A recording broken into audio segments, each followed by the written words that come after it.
মঙ্গলবারের সকাল, এখন বাজে সকাল ৯টা। রান্নাবান্না সব কিছু বসিয়ে দিয়েছি। আজ তো নিরামিষ। তো যেদিনকে হনুমান জয়ন্তী ছিল, মানে গত মঙ্গলবার হনুমান জয়ন্তী থেকে বললাম তো আমরা মঙ্গলবারটাও নিরামিষ খাওয়া শুরু করেছি। তো সকালবেলা উঠে আগের দিন রাত্রিবেলা গ্যাসটা সব কিছুই পরিষ্কার করে রেখেছিলাম। তো সকালবেলা উঠে আরেকবার সব কিছু মুছে নিয়ে রান্না বসিয়ে দিয়েছি। তো এখানে করছি উচ্ছে আলু ভাজা, আর করব ভেন্ডি আলু দিয়ে একটা নতুনত্বভাবে করব একটু তরকারিটা, যেটা আমি কোনোদিন আগে করিনি। আমি জানতাম না, এটা আমার দিদির থেকে শেখা। তো দিদি এইভাবে করেছে, তো ওর থেকে ওর জন্য সকাল সকাল জেনে নিয়েছি কীভাবে কী করতে হয়। সম্পূর্ণ রান্নাটাই মানে ভেন্ডি আলু তরকারিটাই করব কালো জিরা বাটা দিয়ে। তো প্রথম করলাম, কিন্তু খাওয়ার পর কিন্তু প্রথমে ভাবছিলাম কি জানি পারবো কি না বা কেমন টেস্ট হবে। যেহেতু ভেন্ডি খেতে আমার ঘরে সবাই ভীষণ ভালোবাসে, আমার বর ছেলে ওরা খুব ভালোবাসে।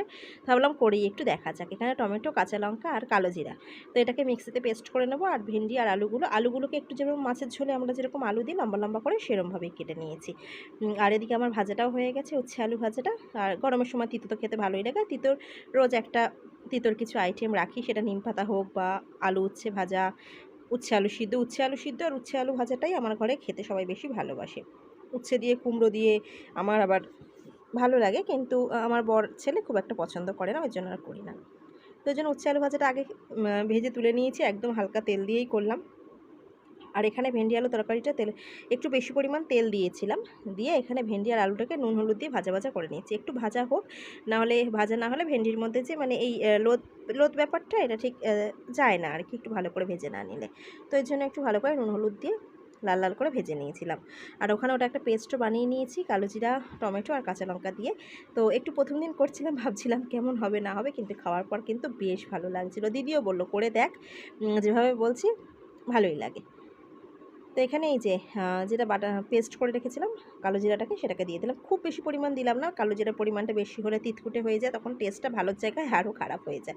ওই জন্য সামান্য পরিমাণ, মানে সবটাই আন্দাজ মতো, যেই পরিমাণ তরকারি আমি মোটামুটি একটু বেশি করে তরকারি করলাম, যে এবার ভাতের সাথেও হয়ে যাবে, যদি থাকে রাত্রিবেলা রুটি দিয়ে। কারণ ভেন্ডি খেতে আমার ছেলে বর ভীষণ ভালোবাসে, ওরা ভেন্ডি যে কোনো আইটেম যাই করি না কেন ওরা খুব আনন্দ সহকারে খায়। তো ওই জন্য ভাবলাম যদি থাকে রাতেও একটু রুটি দিয়ে হয়ে যাবে।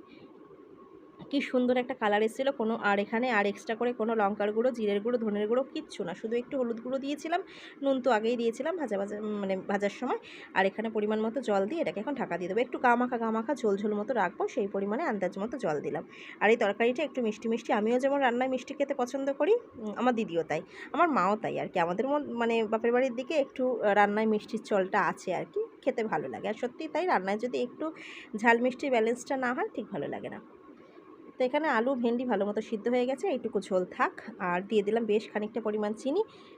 আমার বড় খেয়ে বলছে, প্রথমে তো ভেবেছিল সর্ষে বাটা দিয়ে, প্রথমে আমি বলিনি, আমি খেয়ে বলো তো কিসের, বললো সর্ষে বাটা দিয়ে করেছে। বললাম না, কালো জিরা বাটা দিয়ে। খেয়ে বললো বা বেশ ভালো হয়েছে। তখন দিদির থেকে সকাল সকাল রেসিপিটা জানলাম।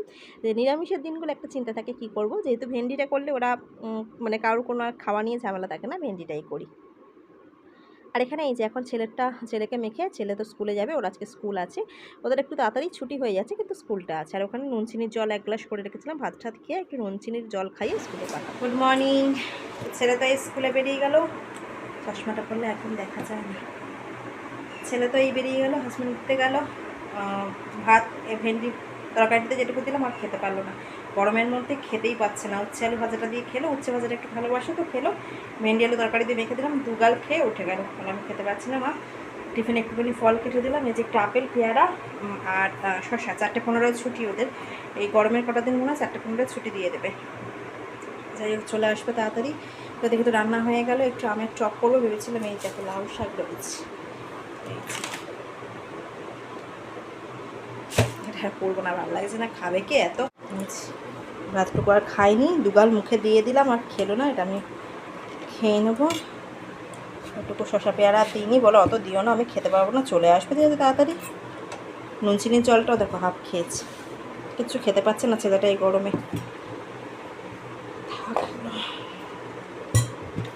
চলো গুছিয়ে নিই এগুলো সব। রান্না তো হয়ে গেল, এখন একটু ঘরের কাজে হাত দেবো। কোন বিছানা কিছু তোলা হয়নি, তুলিনি ইচ্ছা করি, সব ছড়ানো ছিটানো। কারণ চাদর ফাদর আজকে, বালিশের কভার চাদর সব কিছু চেঞ্জ করবো, করে নিয়ে ঘর ঠর তো বাসি ঘর মোছা হয়েই গেছিলো সকালে, এগুলো সব চেঞ্জের ব্যাপার আছে, ওই জন্য ধরিনি। নিয়ে এগুলো সব চেঞ্জ করে রান্না হয়ে গেছে নিশ্চিন্ত, আবার ঘরের কাজে হাত দেবো। চলো শাড়ি এক এক করে সব।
ওদিকে ঘরে যা যা কাজ ছিল বিছানাটা যেন সব কিছু পরিষ্কার করে বালিশের কভার বেড কভার সব কিছু চেঞ্জ করে বিছানাটা যেন গুছিয়ে চলে এসেছি। আর এখন বরকে খেতে দিয়ে দিচ্ছি। ও ততক্ষণ ওদিকে ও স্নান করছিল, হনুমান চালিশা পাঠ করছিল, আর আমি ওদিকে কাজগুলো সব সারছিলাম। ওকে খেতে দিয়ে দিলাম। টিফিনে আমার বরকেও একটুখানি ফল কেটে দিয়ে দিয়েছি। তো বললাম যে ওটাই খেয়ে নিও, এখন আর মানে রুটি ফুটি কিছু করিনি। আর ভালোও লাগছিল না গরমের মধ্যে। বললো ঠিক আছে খেয়ে নেবো, যদি খিদা পায় এক্সট্রা তো অন্য কিছু খেয়ে নেবো, আর একটু ফল কেটে দাও। তো ওই দিয়ে দিয়েছিলাম। তো এদিকে রান্নাবান্না সব কিছু কমপ্লিট। রান্নাঘর পরিষ্কার করে স্নানও করে নিলাম। 2-4টা হালকা পাতলা কাঁচা ছিল, সকালে তো দিদি দিয়েই গেছে, তো ওগুলো আমি আরেকবার একটু ধুয়ে নিলাম। আর এদিকে আমার স্নান পুজো কমপ্লিট। বিকালেই পড়বো হনুমান চালিশাটা, আমি সন্ধ্যেবেলায় পড়ি, বর সকালবেলা পড়ে দিয়ে যায়। তো বন্ধুরা আজকের মতো বিদায় নিলাম। আসছি আগামীকাল নতুন কোনো ভিডিওর সাথে। সবাই ভালো থেকো, সুস্থ থেকো। আজকের মতো টাটা।